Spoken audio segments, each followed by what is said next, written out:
Well, ladies and gentlemen, I'm here now with motor racing legend and all-round nice guy, John Goss. John Goss, we're very, very fortunate to have here at our event. A round of applause for John. I'm just going to ask John a few things and he's going to have a bit of a chat. Obviously raced these cars around Bathurst and many other tracks in the 70s and did an amazing job. In fact, in my view, they're the bravest guys of the lot. There was nowhere near as much safety gear and Armco and all that sort of thing. But can I ask John, what does he think of this event and what does he think about driving these cars at the speed that they were doing? John Goss. Well, this is a terrific event. Phil, isn't it? Yes, no, John, it's a terrific event, and at this time of my life it's been wonderful to be asked to come and join this assembly. It's, I mean, John Chandler was telling me they had to close the entries at a certain stage just to contain the event as it is today. I mean, it's particularly poignant for me because although I was born in Glen Iris, suburb of Melbourne, my dad had been an engineer at GM, and after the war, when he returned to the General Motors, he hankered to come to Tasmania and bring up his family. Mum was a Tasmanian, you see, and he married her before the war. But anyway, to cut a long story short, we migrated across Bass Strait. So this is my hometown, and this is where I was brought up. And just a while here this morning, to give us some idea of the wonderful cohesion in the Tasmanian community, the assistant principal of St Virgil's College came down. And I mean, I'm talking 65 years ago, I went to that school up on the hill here behind the city. And you've still got a library book out? Is that what he was wanting? No, it wasn't. But I mean, it's just that it's quite emotional for me to come to this town where I grew up. It hasn't changed, it's only got better. And to think that not so far from here, in 1960, I think, as a teenager, my friends and I started racing our cars on 7 Mile Beach. So I had a couple of years doing that. And I remember going to a function. I was interested in motorsport. The background to it was that Dad used to take me to the Longford International racing in those years leading up in the late 1950s. And of course there I saw the world champions with their works Coupe Climaxes, the Ferraris, the Maseratis, on that incredibly fast Longford circuit, 4 miles round. The main straight was 1 mile long on a Tasmanian country road. And to see real racing cars coming down from Europe to compete in that 8-round series here in the Southern Hemisphere, to see them on that Longford circuit made such an impression on me at the time. And I was not able to put that into context till some years later. And so if I go forward a little to 60-61 on 7 Mile Beach, at that time I became aware that there was a promotional function at the Waratah Hotel, just up behind the centre of the city here. That event was conducted by the Hobart Sporting Car Club, and that promotional evening was designed to develop interest in the supporting categories for the forthcoming international event, which was going to take place always in the February-March long weekend on the Longford circuit. So I remember we had a few beers to drink and watched the BP History of Motor Racing films. It was my first contact with people that were active in racing, but I was already imbued with the impact of what I'd seen in the years leading up to that at Longford. To cut a long story short, I went home, we had a bit of beer to drink, and it was beer, drinking Cascade was compulsory if you were growing up in Hobart. So we had a few beers, went home. Early next morning I went out to the business I'd just founded as I'd finished my apprenticeship, a mechanical repair shop in the back of the Ampol garage at Claremont, and the phone rang about 10 a.m. and it was the secretary of the Hobart Sporting Car Club, Brian Higgins, a wonderful guy who still, I think, is resident in this town. I wish I could find him. But Brian rang me in the workshop that morning and he said, John, I sensed your enthusiasm and your interest last night at the function. He said, have you ever thought about racing? And I said, no, not really, Brian. And I had a vision of it, but I had never made any connection between the reality of me actually indulging myself in it. I didn't know how I would have done it, you see. But at the time, I'd just completed the complete restoration of an early model Holden, and I developed that car so I could tour weekends. We used to often drive up to Smithton or whatever it was for a hamburger, you know, that sort of thing, in those early years. And so I had that car. Brian was aware of that. To cut a long story short, he said I could arrange an entry in the supporting touring car category for you at Longford. This was about 3 weeks away. And I can't remember what my reaction was, but we talked a little bit longer, and I said, gee, Brian, you tipped me in at the deep end. I'd never raced on a circuit, you know, just think about that. So he said, look, what I think I can do is organise a late entry for you at Baskerville this coming weekend. So I went to Baskerville and ran the car. This is the first time I'd ever actually raced a car on a circuit under the FIA and CAM structure. And I found that I had a feel for it. I finished halfway through the field or whatever it was, but I could see I needed 3 things. I needed more power, better road holding and better brakes. So next morning I said to my friend, my year of 72 at TAFE, he was a fellow apprentice, and Adrian was working at City Motors, the Ford dealer. I said, look, can you give me a hand? I'd like to do a bit of work on the car. So we worked on that car for the remaining 10 or 12 days leading up to that long weekend Longford event, the international event. And I remember the last 3 days and nights we never left that workshop, never went home. You know, and when I try to explain that today, it's hard to fit that in with the life that we all lead today. But that was the commitment we made. I wasn't the only person in that era that made that sort of a commitment. Our girlfriends bought some clean clothes for us. We never went home. Worked all through those 3 nights. And on Friday morning, when I should have been at Longford to sign on, we were still in Claremont in the back of the garage. And I remember I put a small toolbox in the back and a spare wheel, a single spare wheel.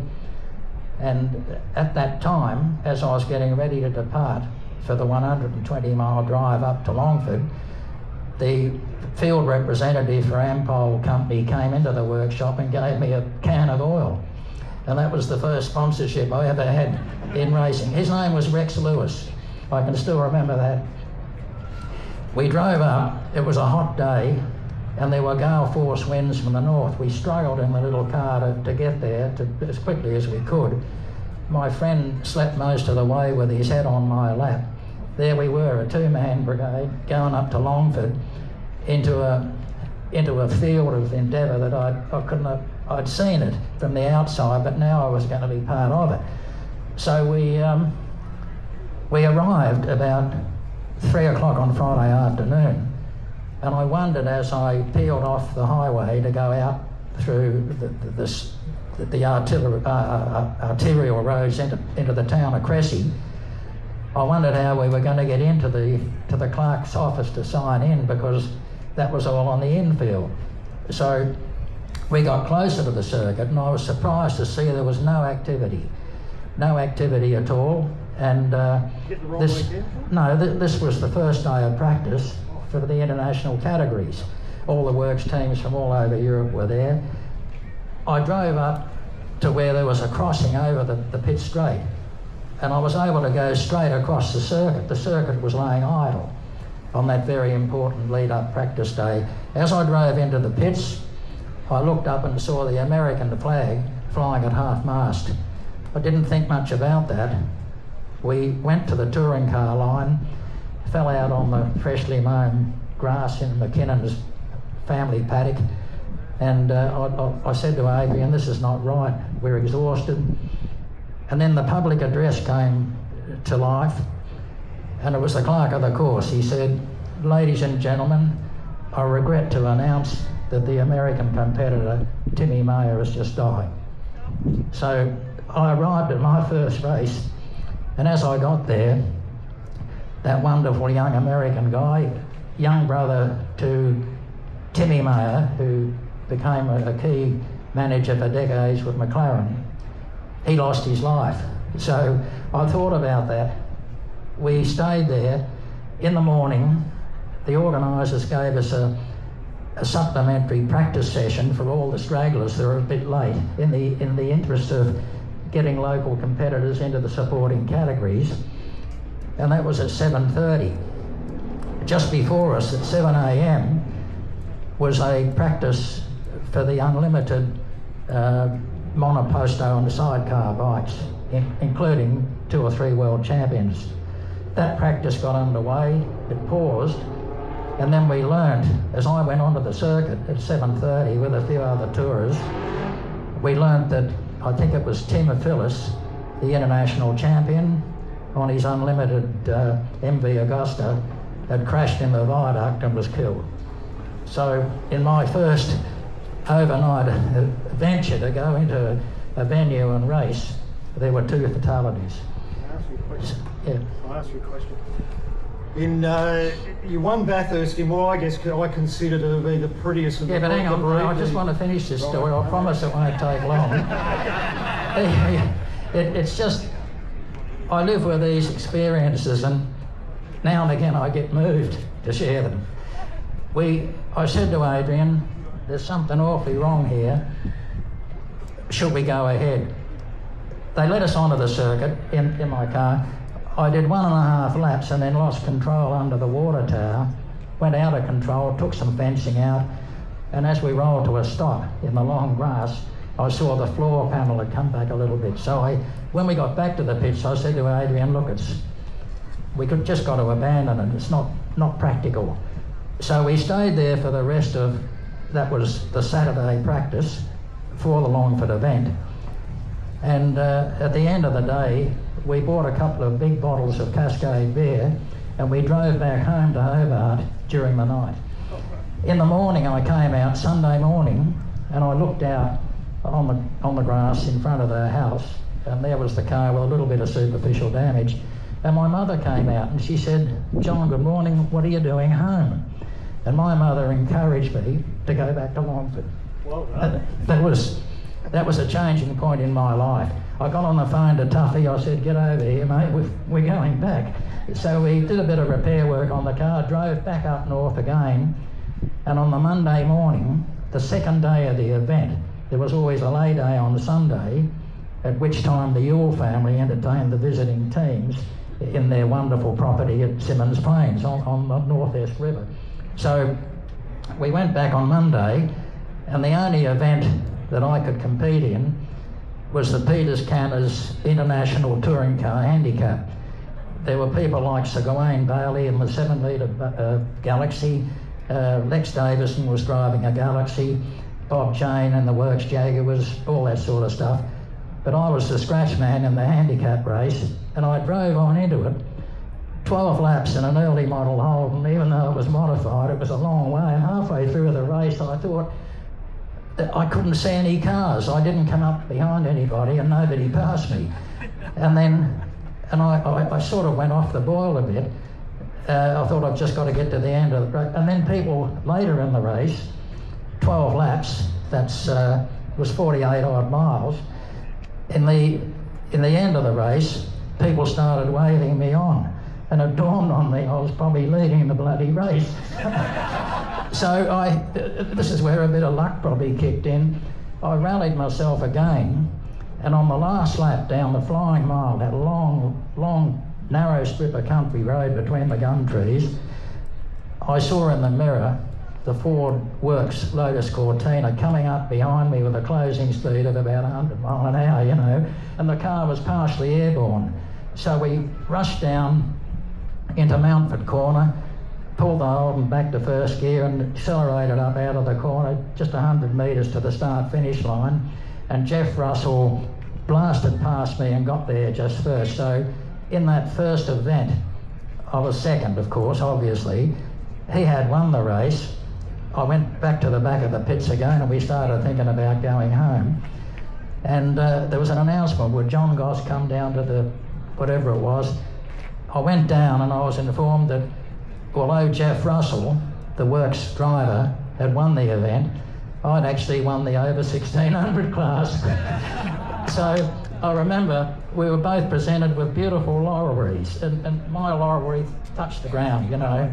And so what we did then, pretty damned happy, we bought a couple of bottles of Cascade and drove through the night again. And when I got home, I was chuffed. That was the way I got into motor racing. So sorry to bore you. It all started at 7 Mile Beach, just down the road. I think you've covered your sponsorship with Cascade there, John. You mentioned Cascade again, I think we might end up with a slab. I wanted to ask you though, look, you won Bathurst in what I consider to be the prettiest of the breed, the XA-GT. Could you give us a bit of a rundown on your thoughts of your Bathurst win? Well, the XA, as it came as a variant in the development of the Falcon range, it was a departure from the earlier cars, the X, Y, X, W and so on, which I called the square riggers. They were wonderful cars, and I just, before that, in 72, I won the Sandown 250 in my phase 3. And that was an important milestone to me, because the Sandown 250 was an endurance race at that championship level, and it helped me a lot to get the sort of support I was going to need going forward. And of course, all the time we were doing hundreds of races all around the place at Oran Park and down here in Melbourne and so, and even in Tassie. But I saw the potential in the XA, in the hardtop version, because I knew I could see the car was a bit wider and lower a centre of gravity, and I knew it would be a lot better aerodynamically. So in 72, I was in touch with Keith Horner and Sir Brian Inglis, who were heading up the Ford Motor Company at the time. They'd given me a lot of support in the HO Phase 1, Phase 2 era, in Murray Carter's era. Murray's here today. Good to see you, mate.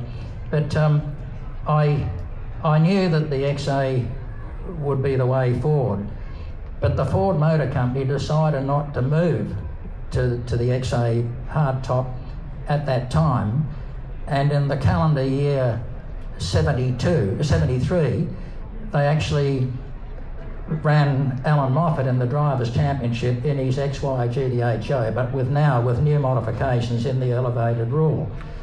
So I took that car, and we ran a few rounds of the Australian Touring Car Championship earlier in the year, but we didn't have any of the options. We had a standard gearbox, a single rear axle ratio, rear drum brakes, cast iron exhaust headers. So it was the basic Ford Falcon, that's what I'm trying to say. But even in that form, the car was so much better on fast corners, and so I learned all that. Later in the year, I took the opportunity of taking that car to Bathurst for a combined touring car and sports sedan event, at which event Ian Gagan and Alan Moffat and all those blokes were there with their high performance cars. But I was able now to fit the car with the sort of options that I knew Ford had in the inventory that they would be likely to use. So I fitted it with a front air dam, the rear spoiler, 2 or 3 other modifications, and above all, I fitted the rear axle ratio and the wide ratio gearbox, which I thought would be superior on that circuit. And in that event, I can't remember how we ran third or something, it was phenomenal, but the car was so good. Ford Motor Company weren't aware of my private calculations on gear ratios, although we had a very good working relationship. But when I went back some months later to practice at Bathurst, we put that thing on pole position, 1973. And I mean, just to give you an idea of the context of the commercial side of motor racing, I remember that I won $10,000 for putting the thing on pole position in 73. And in my phone here, I've got a picture of me on pole position with my mechanic, Bruce. Not my chief mechanic, he was my only mechanic.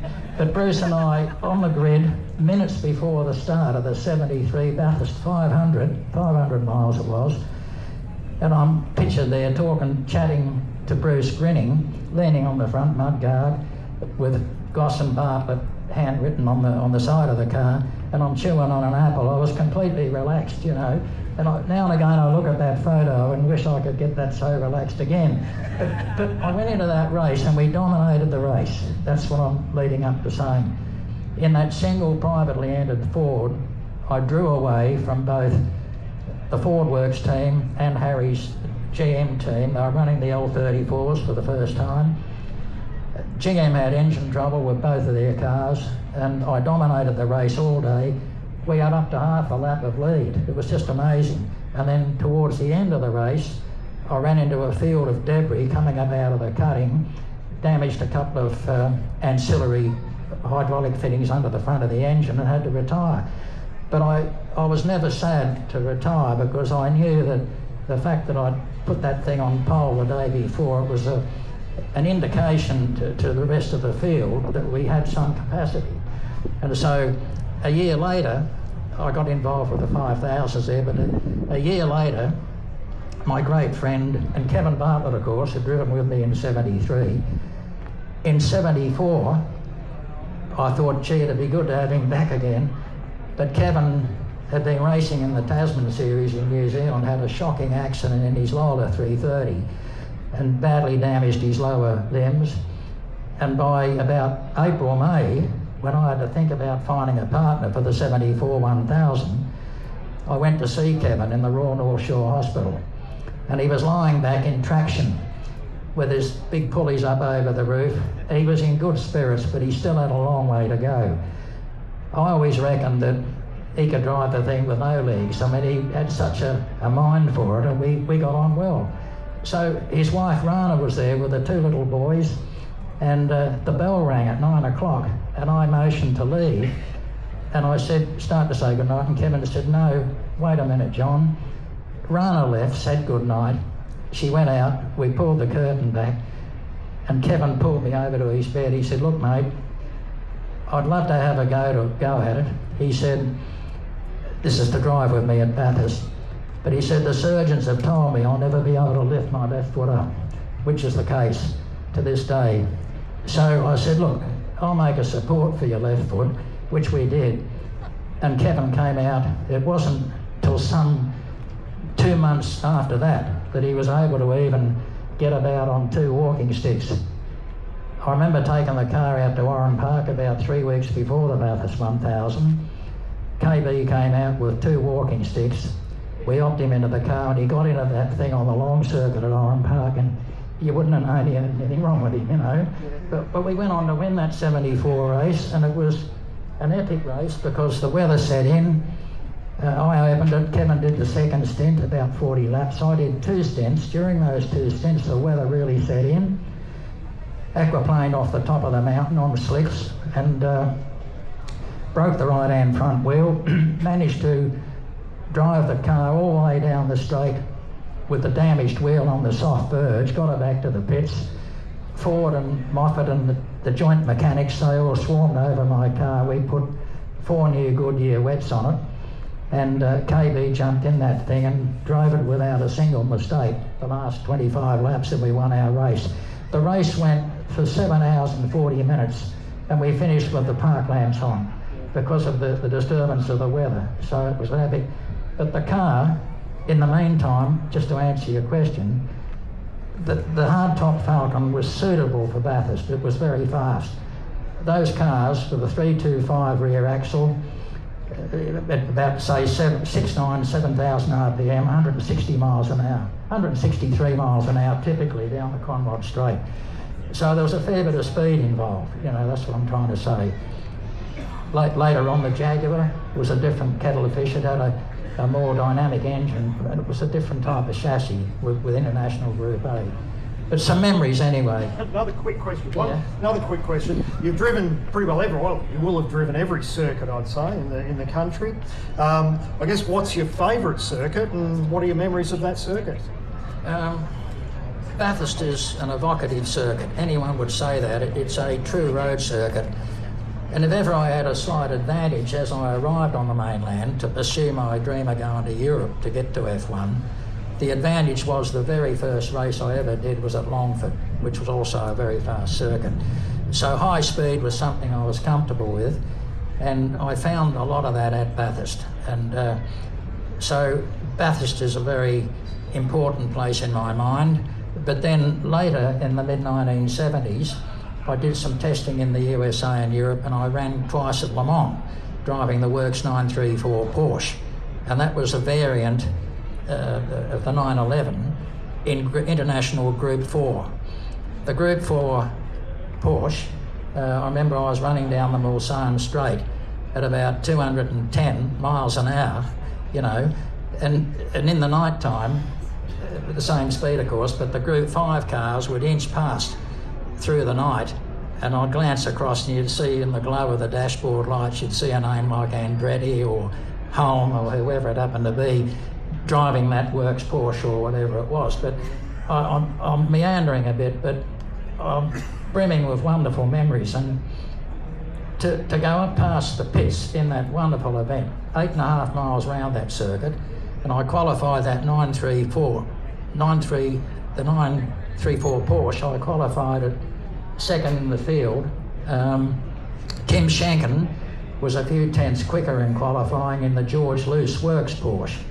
But anyway, to cut a long story short, very high speeds again, but an incredible adventure to race in the beautiful French summertime in that Sarthe district with that straight. The straight itself was 3 miles long.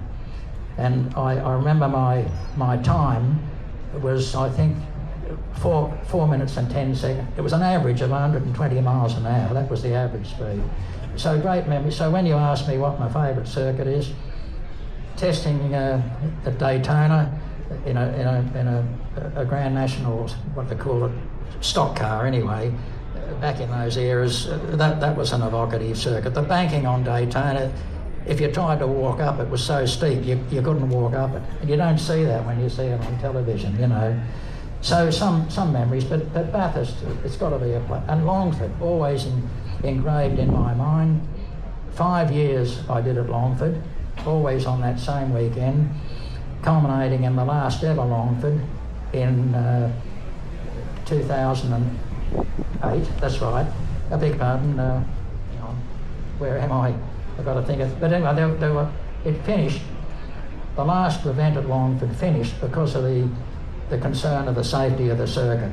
And in those early years, in my time in motor racing, so many of us died.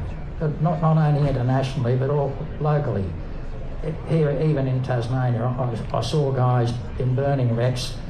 So that was the danger in the background of racing, and it was one of the reasons that I couldn't comprehend how I could ever have a marriage when I was younger. This is a personal thing, but I decided to stay single because I couldn't understand how I could go home to a family setting and reconcile it after living with that danger just a few hours before. But they were amazing years, and I just feel good to be back home to share it with you in this beautiful city. Terrific. Thanks for asking me. Ladies and gentlemen, John Goss, a round of applause for John. What a magnificent motor racing legend and an all-round top bloke. Thank you, John, for giving of your time. We really appreciate it, and thank you for coming to our event, the Hardtop Anniversary 2025. I'm just going to hand you over to Chris. He's going to give some details for the entrance as to where we're going. But again, thank you very much, John, for your time and being here. And Chris, if you could let us know where we go from here.